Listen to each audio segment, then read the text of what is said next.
찬양하시겠습니다. 찬송가 620장 여기에 모인 우리 찬양하시겠습니다.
찬송가 182장 강물같이 흐르는 기쁨 찬양하시겠습니다.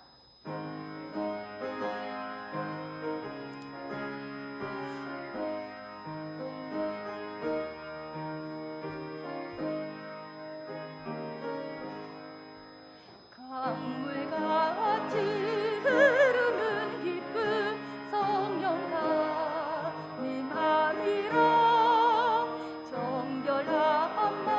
영원하도록 주의 보좌 되겠네.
넘치네. 주의 말씀에 거센 풍랑도 잠잠하. 생명신에 넘쳐 흘러서 생명신에 넘쳐 흘러서 마른 광야 적신이 의의 열매 무르익어서 주수를 기다리네. 주님 주시는 참된 평화가 내 맘속에 넘치네. 주의 말씀에 거센 풍랑도 잠잠하게 되도다. 놀라우신 주의 은혜로 그의 얼굴 뵙겠네. 평화로운 안식처에서 영원토록 쉬겠네. 주님 주시는 참된 평화가 내 맘속에 넘치네. 주의 말씀에 거센 풍랑도 잠잠하게 되도다. 아멘. 다 같이 묵도하심으로 울산 서부 장로연합회 순회 헌신 예배를 드리도록 하겠습니다.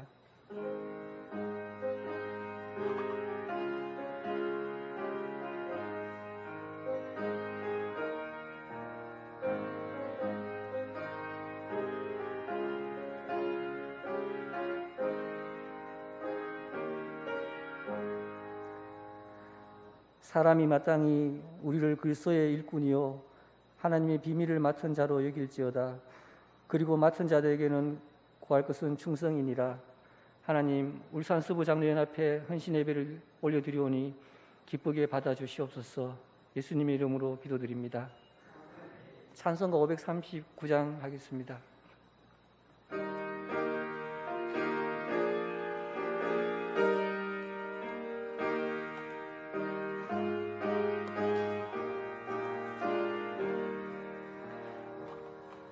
너 예수께 조용히 나가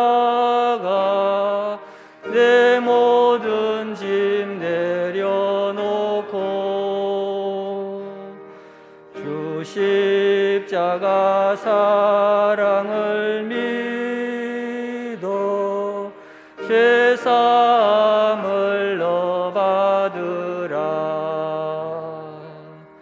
주 예수께 조용히 나가 내 마음을 쏟아놓으라. 너를 미리 보시는 주님 큰 은혜를 베푸시리.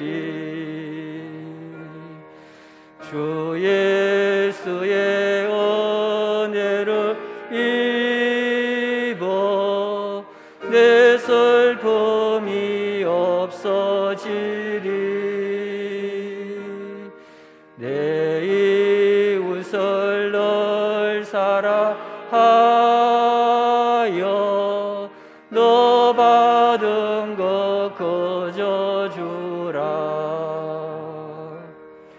주 예수께 조용히 나가 내 마음을 쏟아놓으라. 너를 미리 보시는 주님 큰 은혜를 베푸시리. 주 예수를 친구로 삼아 늘 내 옆에 모시어라.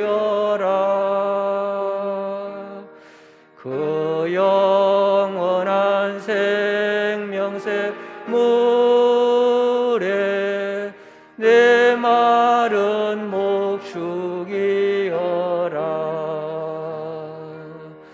주 예수께 조용히 나가 내 마음을 쏟아놓으라. 너를 미리 보시는 주님 큰 은혜를 베푸시리. 너 주님과 사귀어 살면 새 생명이 넘치리라. 주 예수를 찾는 이 앞에 참 밝은 빛 비추어라. 주 예수께 조용히 나가 내 마음을 쏟아놓으라. 너를 미리 보시는 주님 큰 은혜를 베푸시리. 두동 선상교회를 섬기시는 황호익 장로님 기도하시겠습니다.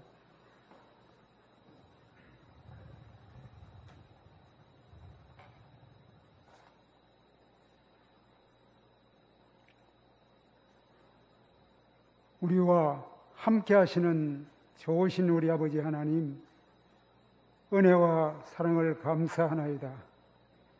이 시간은 서부 장로회 연합회로 헌신 예배로 드리게 하심을 더욱 감사드리나이다. 이 시간 친히 주님께서 임재하여 주시고 이 예배 모든 순서를 주관하시고 홀로 영광 받으시기를 저희들이 소망합니다. 참 좋으신 우리 아버지 하나님, 하지만 저희들 돌이켜보건대 그동안도 우리가 악한 영들에 의해서 얽매여 코로나로 인해서 질병을 여러 가지로 인해서 우리가 다 부자유하였습니다. 핑계로 하나님을 정언하고 대언하지 못했음을 용서하여 주시옵소서. 하지만 때를 따라서 온 나라 민족이 이렇게 코로나로부터서 이렇게 아직도 해방되지 못하였음을 봅니다. 하지만 그러함에도 불구하고 이 모든 것이 풀어져서 다시금 모일 수 있는 좋은 기회를 주심을 더욱 감사드리나이다.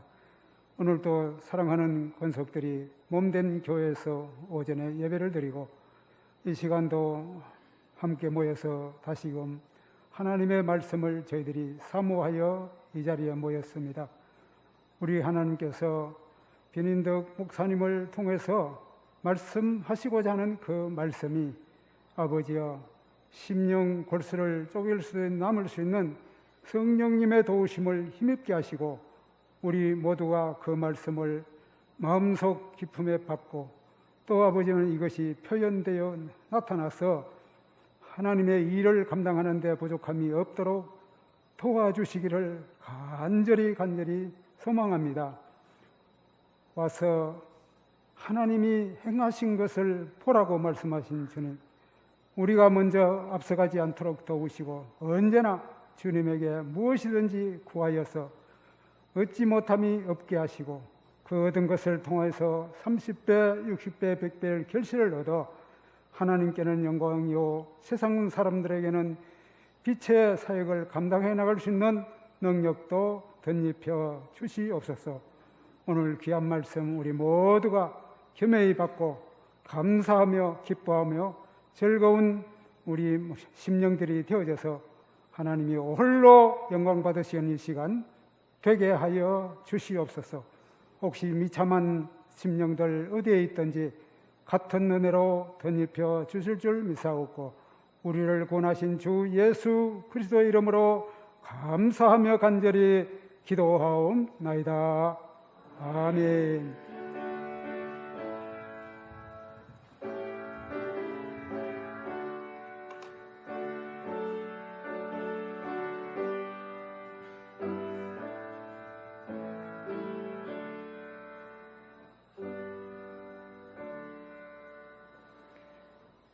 은양 성결교회를 섬기시는 신문섭 장로님 나오셔서 성령 봉독하시겠습니다.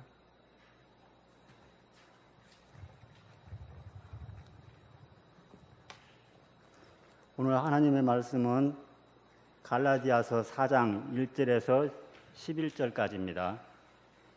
갈라디아서 4장 1절에서 11절까지 신약성경 306쪽에 있습니다. 제가 봉독에 올리도록 하겠습니다. 내가 또 말하노니 유업을 이을 자가 모든 것의 주인이나 어렸을 동안에는 종과 다름이 없어서 그 아버지가 정한 때까지 후견인과 청지기 아래에 있나니 이와 같이 우리도 어렸을 때에 이 세상의 초등학문 아래에 있어서 종노릇하였더니 때가 참에 하나님이 그 아들을 보내사 여자에게서 나게 하시고 율법 아래에 나게 하신 것은 율법 아래에 있는 자들을 속량하시고 우리로 그 아들이 명분을 얻게 하려 하심이라. 너희가 아들이므로 하나님이 그 아들의 영을 우리 마음 가운데 보내사 아빠 아버지라 부르게 하셨느니라. 그러므로 내가 이후로는 종이 아니요 아들이니 아들이면 하나님으로 말미암아 유업을 받을 자니라.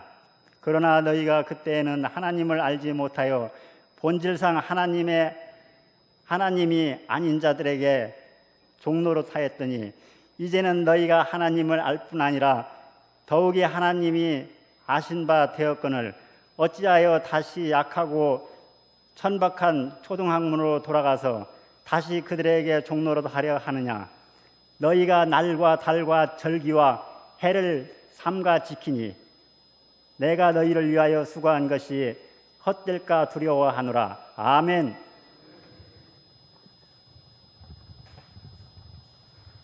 울산 서부장로연합회 회원 나오셔서 특송하시겠습니다. 특송 후에 나는 어린이라는 제목으로 담임 목사님 말씀 선포하실 때 많은 은혜 받으시기 바랍니다.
아멘.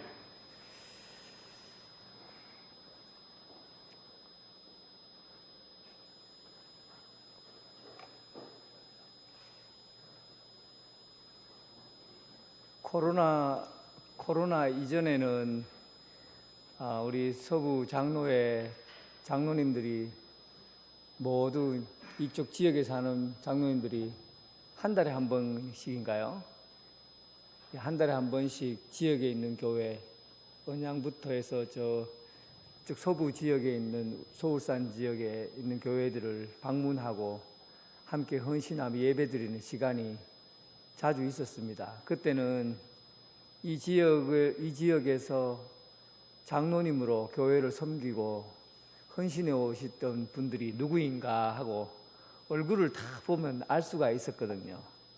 근데 코로나가 되고 나니까 그 아는 얼굴도 마스크를 탁 써버리니까 다 잊어버리고 그리고 우리 교인들도 이제 이렇게 함께 얼굴 나누던 분들이 얼굴 다 기억하지 못하고 있다가 이제 오늘 우리 교회에서 예배 드리게 된 거 너무나 감사드리고 또 이렇게 함께 예배 드릴 수 있어서 하나님께 감사드리며 여러분들에게 또 고맙다라는 인사를 드리고 싶습니다. 오늘은 사실은 내 본문을 조금 잠이 오고 오후에는 좀 편안하고 잠이 벌떡 깰 수 있는 그런 말씀을 가지고 전해야 되는데 제가 요즘 바쁘게 지내다 보니까 오늘 사도 바울의 갈라디아 교회에서 일어났던 일들을 나누고자 말씀을 정했어요. 사도 바울이 사실은 말을 잘 못하거든요.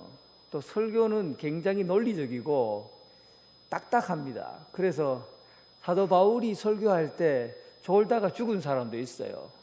유두고라는 사람이 2층에서 떨어져서 목이 부러져 죽잖아요. 얼마나 설교가 지루했으면 졸다가 죽습니까?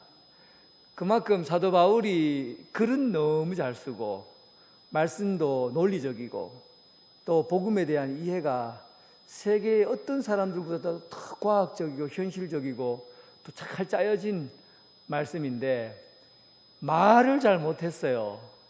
그래서 말하다가 설교 듣다가 지루해서 넘어갈 정도였으니까 오늘 본문이 그런 본문이에요. 졸지 마시라고요. 졸다가 목 다칠까봐 제가 염려가 됩니다. 사도 바울이 갈라디아 교회는 2차 여행 길에서 거쳐갔고 또 3차 전도 여행에 다시 방문하게 됩니다.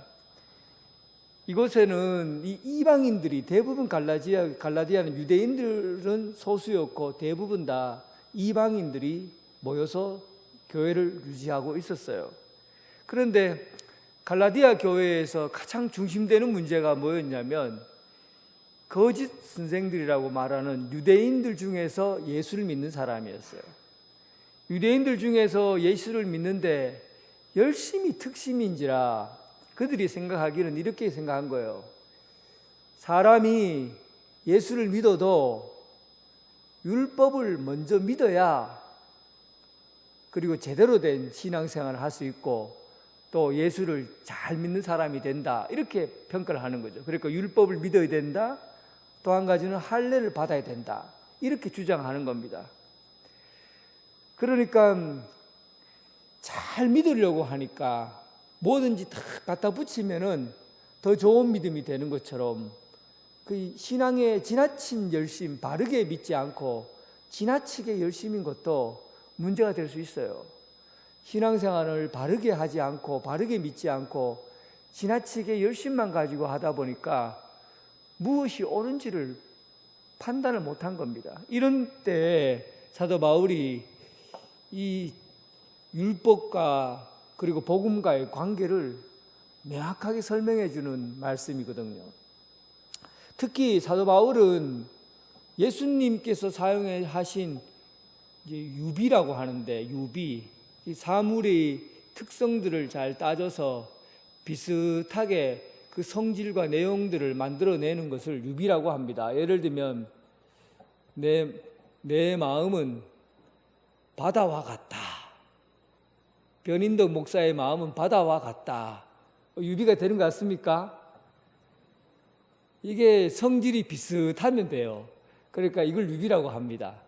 뭐 아니라고 생각할 사람들이 많겠지만 어쨌든 내 마음은 바다와 같다. 이걸 정확한 성질을 나타내기 위해서 특정한 내용을 이제 가져오는 것이죠. 그래서 설명하는 거예요. 그러니까 하나님 나라를 어떻게 설명해냅니까? 인간이 하나님의 세계를 평가하고 말할 수 없어요. 이거는 도저히 불가능해요. 세계가 달라요. 그러니까 예수님께서는 유비를 통해서 하나님 나라를 설명하는 거죠. 그러니까 인간이 가치를 인간의 눈으로 설명하지 못하는 것들을 설명할 수 있는 방법이에요. 그게 유비라고 하잖아요. 예를 들면 하나님 나라는 겨자씨와 같다. 이 거대한 나라를 겨자씨 하나로 설명합니다. 어떤 성질을 나타내는 거예요? 자라나는 성질을 얘기하는 거죠. 하나님 나라가 자랄 때는 처음에는 여기에 하나님 나라가 없는 것처럼 여겨지는데 어느 순간에 보니까 막 급성장해서 가득 차 있고, 그리고 새들이 나무에 깃들어서 쉴 수 있을 만큼 큰 나무가 빠른 속도로 자라더라는 거죠. 그래서 하나님 나라는 겨자씨와 같다. 이렇게 비유를 사용한 겁니다. 이렇게 유비를 사용해서 하나님 나라의 특성들을 우리에게 알려주려고 하는 거죠. 신학적 해석 방법 중에서도 탁월한 방법이기도 합니다. 오늘은 이 사도 바울이 하나님 나라라는 사실에 대해서는 예수님이 오시고 난 다음부터는, 예수님께서 오셨을 때는 하나님 나라에 대한 이야기가 많았어요. 근데 예수님께서 돌아가시고 부활하시고 난 이후에 제자들이 이 땅에서 사역할 때는 하나님 나라의 이야기보다는 하나님의 아들, 상속자라는 이야기로 내용들이 전환이 됩니다. 그러니까 하나님 나라라는 이런 틀에서 말씀을 전하다가 이제는 좀 더 좁다기보다는 좀 더 구체적이고 개인적인 성향으로 이제 복음을 해석해 나가기 시작한 거죠. 그래서 하나님 나라에 대한 이야기보다는 하나님 나라의 하나님의 아들, 하나님의 상속자라는 개념으로 이 복음을 설명해 나갑니다. 아주 귀중한 가치이죠. 그래서 이 복음에 대한 가치를 누구랑 비유를 하느냐면 아브라함에 관한 내용으로 이야기를 합니다. 왜냐하면 이스라엘 사람들에게 있어서는 아브라함은 믿음의 조상이에요. 또 모든 유대인들은 아브라함의 자손이라는, 그 아브라함의 후손이라는 자긍심과 긍지심을 갖고 있었어요. 그런데 오늘 본문에는 기록 3장 7절에 보니까 읽어보진 않았지만 사도 바울이 하나님의 자손이라는 것을 무엇으로 얘기하냐면, 그런즉 믿음으로 말미암은 자들은 아브라함의 자손인 줄을 알지어다. 그렇게 평가를 해놓습니다. 다시 말하면 갈라디아 교회의 가장 큰 어려운 점이 무엇이었어요? 율법에 관한 것이었거든요. 그러니까 아브라함의 자손이 되려면 율법을 잘 믿고 따라야 되고, 그리고 할례를 받아야 된다는 입장이 갈라디아 교인들의 입장이에요. 갈라디아 교인들의 입장보다는 거짓 선생들이 와서 그 거짓 논리를 가지고 교회를 만들어 가려고 한 것이죠. 그런데 이 지침을 사도 바울은 단칼에 정리를 합니다. 아브라함은, 나도 아브라함의 후손이다. 여러분들도 아브라함의 후손이에요. 그런데 우리가 아브라함의 후손이 된 것은 율법으로 말미암아 된 것이 아니라 믿음으로 말미암아 되었다라는 것을 그냥 단칼에 정리를 해버립니다. 믿음이라는 거죠. 믿음. 율법 아니다. 믿음이라는 거예요. 그래서 율법에 대한 이해를 오해하지 않도록 유대인들 앞에서 또 이방인들 앞에서 율법에 관한 내용들을 오해하지 않도록 일단 율법의 역할 또 율법이 어떤 자리에 있는가를 다시 한번 설명합니다. 오늘 본문에는 이 율법은 몽학선생이라, 옛날에는 몽학선생이라고 했는데 요즘 초등학교 선생처럼 초등 선생이라고 이렇게 얘기를 하고 있어요. 또 율법은 그 전에 성경 말씀을 빗대어 얘기하자면 율법의 역할은 거울과 같은 역할을 했습니다. 율법이 그럼에도 불구하고 존재하는 이유는 뭔가? 율법은 거울이기 때문이다. 그런 거죠. 거울은 내가 얼굴을 탁 보고 있으면 얼굴에 뭐가 묻었는지 알 수 있습니다. 거울 보면 알 수 있잖아요. 뭐가 묻었는지 알아요. 그러니까 율법은 비춰보면 내가 어떤 부분에서 죄를 지었는지, 내가 왜 죄인인지를 알게 해주는 역할을 해요.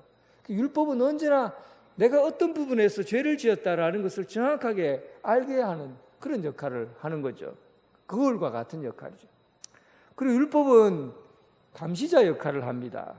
감시자는 내가 잘하고 있나 못하고 있나를 알게 해주는 거죠. 그러니까 어디 표지판을 보면 여기는 들어가지 마세요. 여기는 위험합니다. 표지판을 써놓잖아요. 그럼 사람들이 그 표지판을 보고 여기는 위험하니까 들어가지 말아야 되겠다. 교통법규도 마찬가지죠. 초록불에는 건너시오. 빨간불은 멈추시오. 이런 것들은 전부 다 감시자 역할이에요. 율법은 최소한의 질서를 지키도록 해주는 겁니다. 그래서 율법을 잘 지키는 사람은 최소한의 인간이 가지고 있는 질서를 지킬 수 있는 그런 역할을 할 수 있도록 해줘요. 감시자의 역할. 그리고 오늘 본문에 나와 있는 율법의 역할은 몽학선생과 같다라고 얘기를 합니다. 그래서 이 갈라디아서에서 말하는 사도 바울이 율법의 역할은 율법이 어느 단계 부분에 있다는 거죠. 단계 부분에 있다는 것인데 이 단계에서 이쪽으로 자라가야만이 되지, 자라가지 않으면은 아주 불편한 것이 율법이라는 겁니다. 그러니까 몽학선생은 어떤 겁니까? 옛날에는 이 몽학선생이라는 번역이 훨씬 더 잘 돼 있어요. 그 몽이라는 것은 어리석다, 그다음에 어리다라는 뜻이 있거든요. 어리석은 어린 아이를 가르치는 교사, 이걸 몽학선생이라고 그래요. 어리석은 어린 아이, 그러니까 아주 나이가 14세 이하 아이들을 가르치는 선생, 그 노예죠. 대부분 노예들이 몽학선생 위치를 차지했는데 이제 로마에서 노예들을 잡아오잖아요. 근데 그 노예들은 굉장히 지식층에 있는 노예들이에요. 수준이 되게 뛰어나죠. 이런 노예들에게 성인이 되기 전에 아이들을 데려다가 그 학원도 보내고 어디도 학교도 가게 하고 중간 길을 안내해주고 그리고 아주 사소한 것에 대해서는 이 몽학 선생에 의해서 다스려지도록 한 겁니다. 그러니까 오늘날로 말하면 초등교사라고 말할 수 있죠. 그런데 이 율법이라는 것이 어떤 역할을 하느냐 하면 어느 단계에 어른이 되기 전 단계에서 그 과정을 이수하는 것으로 본 겁니다. 그래서 율법은 때가 되기 전까지는 이 몽학 선생 아래에서 지도받는 역할을 하는 거죠. 사도 바울이 왜 이렇게 길게 율법에 관해서 설명할까요? 그러니까 율법이 나쁜 것이 아니고 율법을 지키지 말아야 된다라는 것도 아니에요. 율법은 우리가 은혜로 인해서 하나님의 자녀가 되고 어른이 되기까지 그 전 단계에 필요한 것이지 전 단계를 지나버리면 율법으로부터 자유로워진다는 겁니다. 이 부분을 강조하려고 한 거예요. 그래서 율법을 얘기하려고 하면서 동시에 시간적인 의미, 역사적으로 우리에게 주어진 시간의 의미를 강조해서 한 번 더 설명하는데 4절에 이렇게 나와 있습니다. 때가 참에 하나님이 그 아들을 보냈다. 여기에서 이제 전 시간의 흐름을 창세기 때부터 시작해서 지금 이 시대에 이르기까지 하나님께서 이 역사를 어떻게 흘러가게 하는가라는 것을 말해주고 있고, 이 흘러가는 과정 속에서 하나님이 정하신 때가 가득 차서 이 땅 위에 하나님의 시간들이 움직여지게 되었다라는 것을 설명합니다. 그러니까 우리는 이 역사를, 우리가 보는 역사를 어떻게 바라봅니까? 역사를 해석할 때 역사는 그냥 물질에 의해서 시대를 구분하고 정해진 것처럼 초창기에는 그렇게 설명했어요. 그러니까 돌을 가지고 살아가는 시대는 석기 시대다. 그리고 어느 시대는 철을 가지고 사용하는 시대는 철기 시대다. 청동기를 사용했던 청동기 시대다. 이런 물질을 가지고 시대를 구분하기도 하고, 또 이념을 가지고 시대를 구분하기도 했잖아요. 모더니즘, 포스트 모더니즘. 또 어떨 때는 요즘은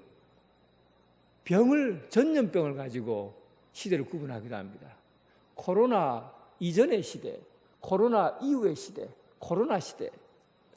그러니까 시대를 구분해 갈 때 그 시대를 구분하는 방법은 어떤 정신적인 사조나 물질이나 아니면은 어떤 질병이나 어떤 큰 사건이나 이런 걸 통해서 이 시대를 구분해요.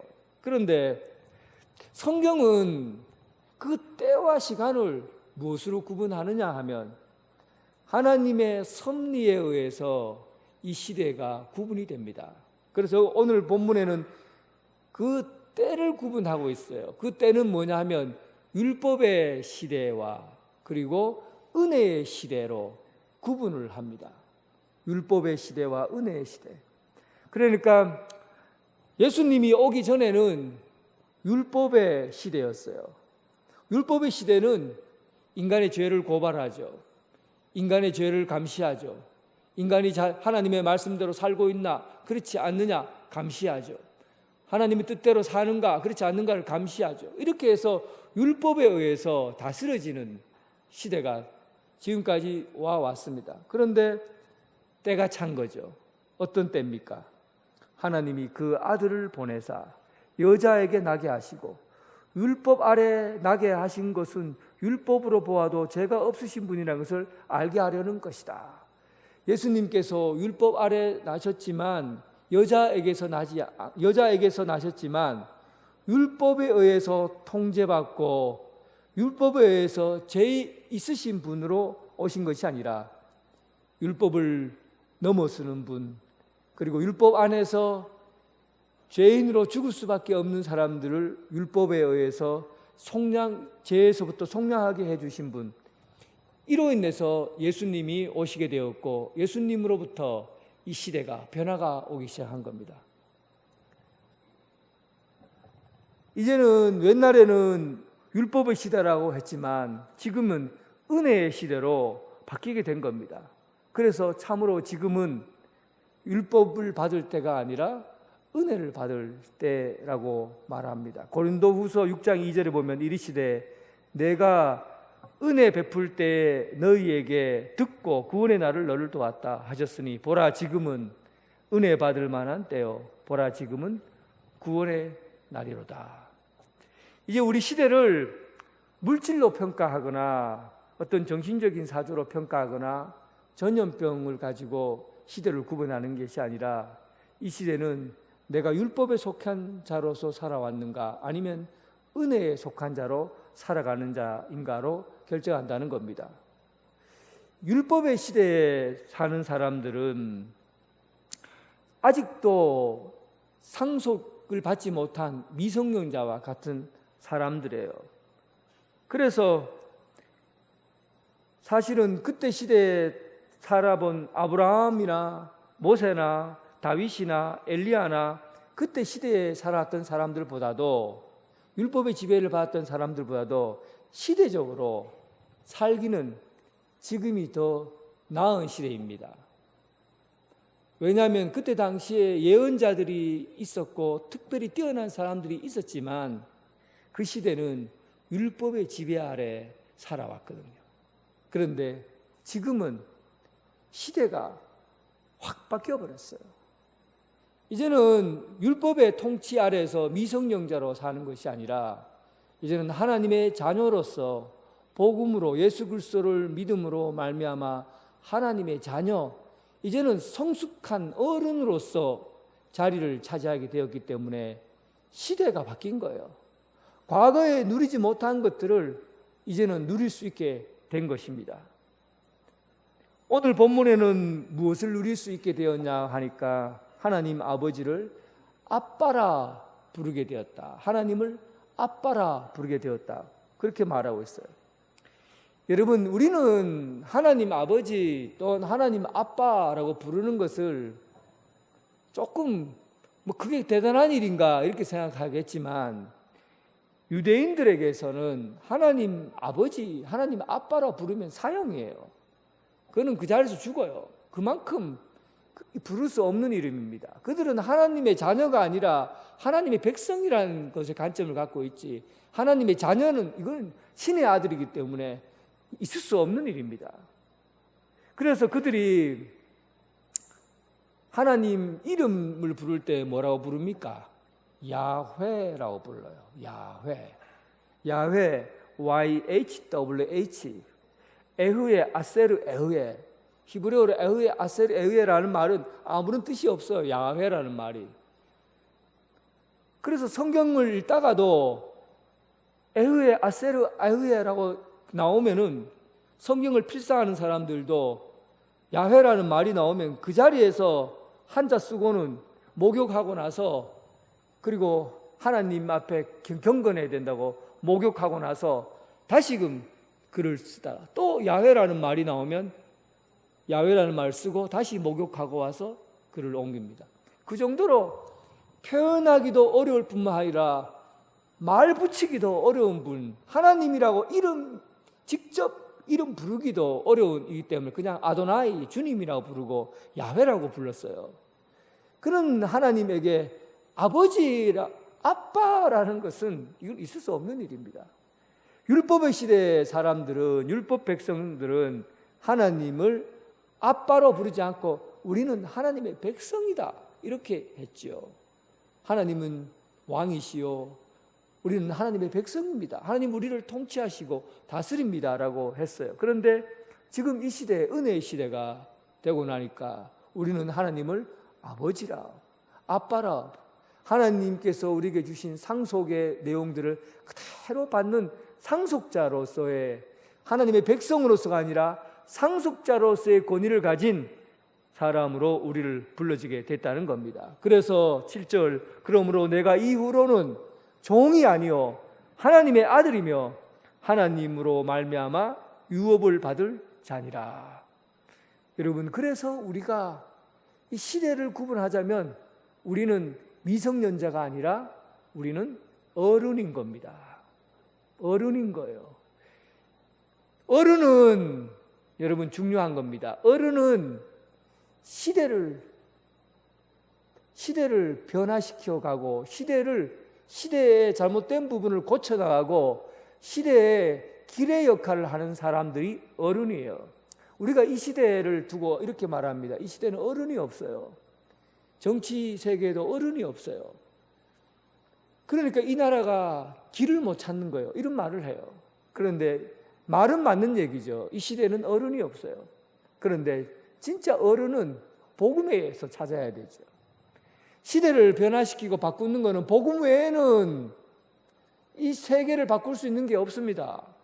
과학 기술 아니면 지능 또 도덕적인 가능성, 세상의 그 어떤 것으로도 이 시대를 바꿀 수 있는 것은 없어요. 못 바꿉니다. 이 세상을 바꿀 수 있는 유일한 도구는 복음밖에 없어요. 그런데 이 과거에는 율법에 의해서 우리가 통제를 받았기 때문에 미성년자였어요. 상속을 받을 수 있는 사람이었지만 상속을 못 받고 사는 어린아이였어요.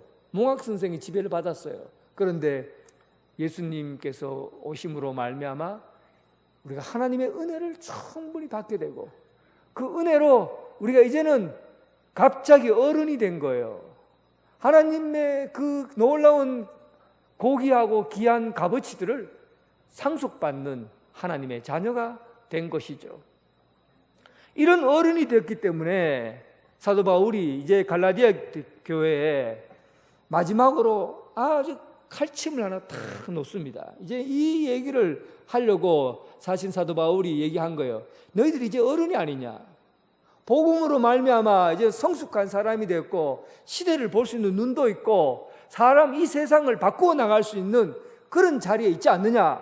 그런데 8절에 보니까 이런 어른이 되었고 하나님의 상속자가 되었는데도 그러나 너희가 그때 하나님을 알지 못하여 본질상 하나님이 아닌 자녀들에게 종노릇하였더니 이제는 너희가 하나님을 알 뿐 아니라 더욱 하나님이 아신 바 되었거늘 어찌하여 악하고 천박한 초등학문으로 돌아가서 다시 그들에게 종노릇하느냐.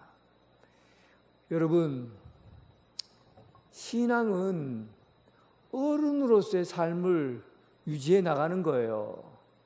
왜 초등학문으로 천박한 초등학문으로 왜 돌아가려고 합니까? 신앙이 성장하고 자라는 것은 하나님의 은혜를 받은 사람으로서 그 고귀한 가치를 이 세상 가운데 전하며 사는 거예요. 그런데 우리가 어른이 되었는데도 자꾸만 율법적으로 사람을 비판하고 비난하고 잘했니 못했니 감시하고 신앙생활을 감시를 해요. 잘하니 못하니 감시를 하고 이게 어른의 자리가 아니에요. 교회는 율법에 의해서 세워진 게 아니라 은혜에 의해서 세워진 게 교회입니다. 누구를 감시하는 게 아니에요. 잘하니 못하니 비교하는 게 아니에요. 통제하고 감시하고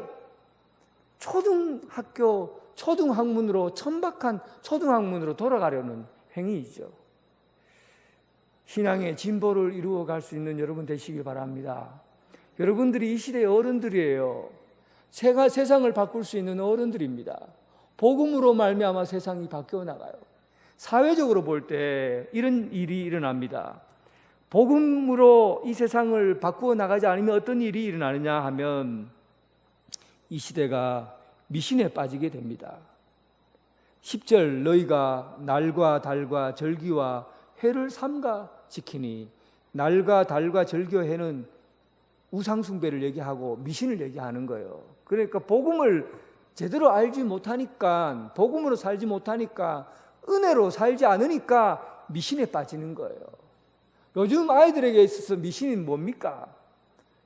사실은 성경 말씀보다도 더 추종하는 것이 바로 유튜브예요. 인터넷 정보예요. 수많은 세상의 가치들이 하나님 말씀보다도 더 위에 있습니다. 하나님의 말씀을 따르기보다는 세상에서 이야기하는 것들을 진짜로 알고 믿어요. 그리고 그걸 따라갑니다. 왜 그런 일이 납니까? 복음을 바르게 알지 못하니까 이 세상이 미신으로 빠지게 되는 거예요. 어른이 그 길을 막아야 됩니다. 나는 어른입니다. 복음으로 말미암아 은혜로 말미암아 하나님의 상속자가 되었어요. 미성년자가 아니에요. 이제 우리는 하나님께서 우리에게 주신 권리를 가지고 이 세상 가운데 미신을 타파해야 됩니다. 복음으로 살지 않고 세상의 가치로 살아가고 있는 그리스도인들을 바꾸어 나가야 되죠. 변화시켜 나가야 됩니다. 뿐만 아니라 교회에서 아직도 옛 것으로 옛 습관으로 돌아가려고 하는 그 초등학문적인 그런 삶의 자리를 이제 벗어나야 되죠. 은혜로 말미암아 포용하고 사랑하고 안아주고 하나가 되고 이렇게 해서 하나님의 뜻이 이 가운데 풍성히 일어나는 교회로 또 오늘 참여한 장로님들 개 교회마다 어른이 풍성해지는 그런 교회가 되길 주님의 이름으로 축원합니다. 하나님 아버지 감사합니다. 오늘 이 시대는 참으로 어둡습니다. 세상의 미신과 세상 가치로 삶이 자꾸만 어두워져 갑니다. 또 위험해져 갑니다. 오늘날 교회가 이 세상에 어른의 역할을 하고 오늘 이 자리에 참여한 성도들이 어른이 되어서 이 세상을 바꾸어 나갈 수 있는 그런 길을 여는 지팡이와 같은 빛과 같은 역할을 감당하게 하여 주시옵소서. 오늘 말씀을 통해서 어린아이같이 유치하고 또한 미련한 단계에 있지 않고 성숙하고 은혜로 풍성한 능력 있는 삶을 살아가게 하여 주옵소서. 서부장로회 이 지역에 있는 장로님들, 그 각 교회와 각 가정마다 하나님께서 주신 큰 복으로 임하게 해주셔서 삶의 자리마다 하나님의 능력이 나타나는 교회 그리고 가정이 되게 하여 주옵소서. 예수님 이름으로 기도드립니다. 아멘.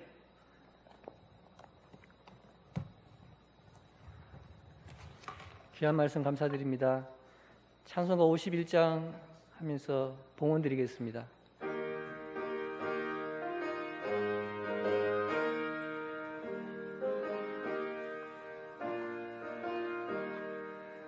주님 주신 거룩한 날 기쁨으로 주 앞에 와 기도하고 찬양하며 주께 경배 드립니다.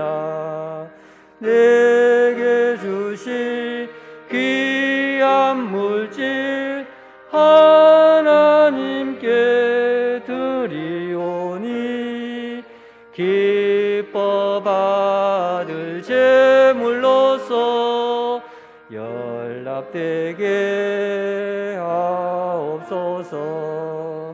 내게 있는 귀한 것을 주님 앞에 다 바쳐도 주님 주신 큰 사랑에 부족할 것뿐입니다. 구원하신 나의 주님 크신 은혜 생각하며 주께 힘써 바치겠네. 아까울 것 무엇이랴.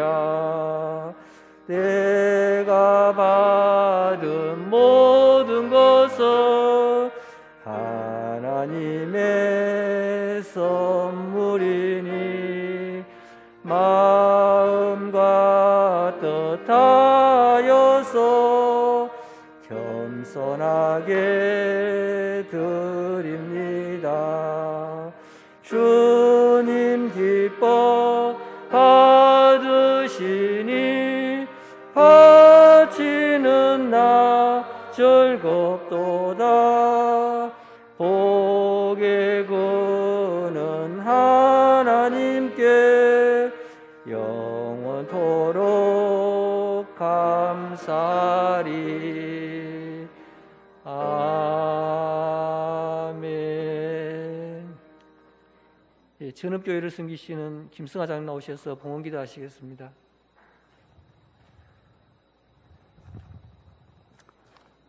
하나님 아버지 참 감사합니다. 오랫동안 순회 헌신 예배를 드리지 못하고 오늘 이렇게 주님 앞에 예배를 드립니다. 저희들의 마음에 말씀으로 채워주시옵소서.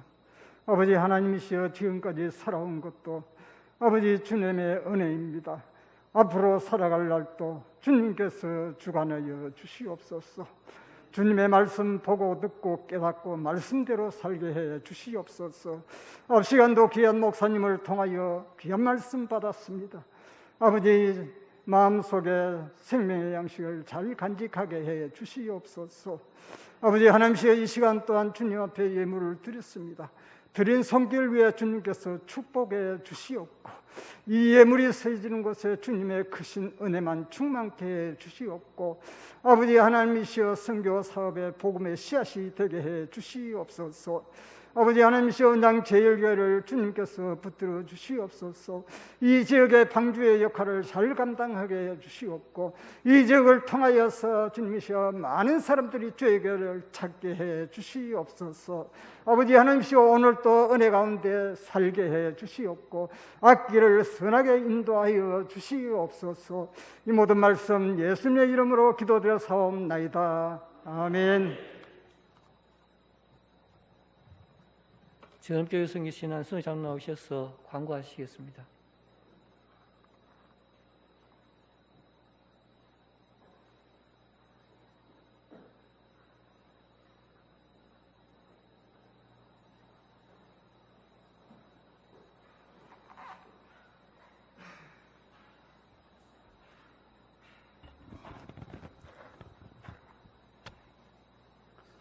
네, 반갑습니다.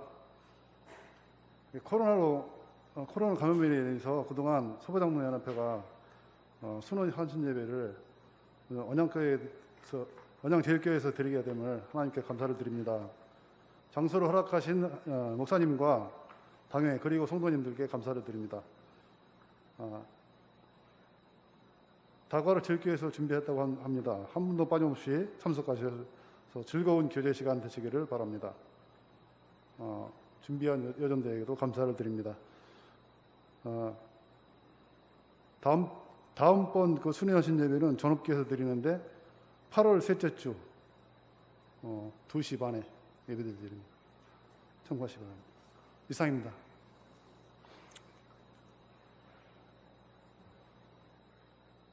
예, 결단 찬송 312장 부르신 후에 목사님 축도로 울산 서부장로연합회 헌신 예배를 마치도록 하겠습니다.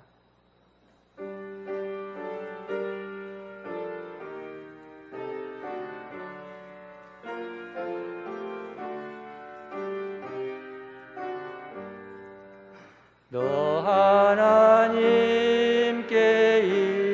이끌리어 일평생 주만 바라며 너 어려울 때 힘주시고 언제나 지켜주시리.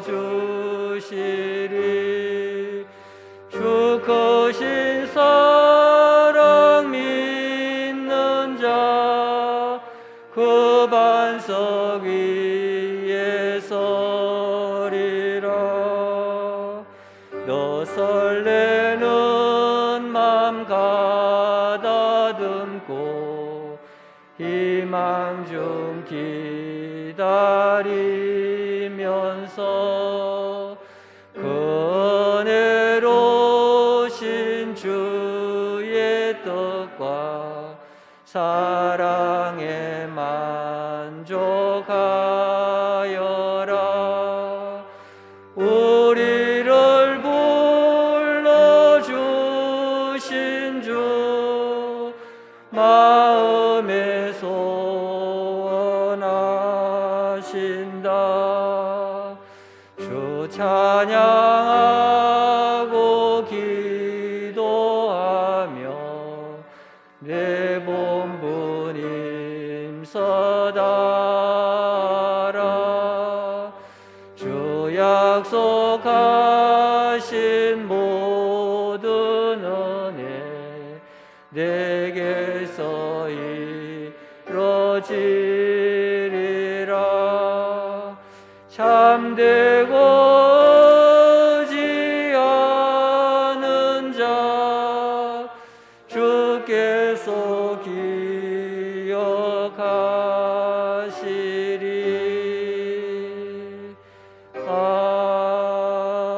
아멘.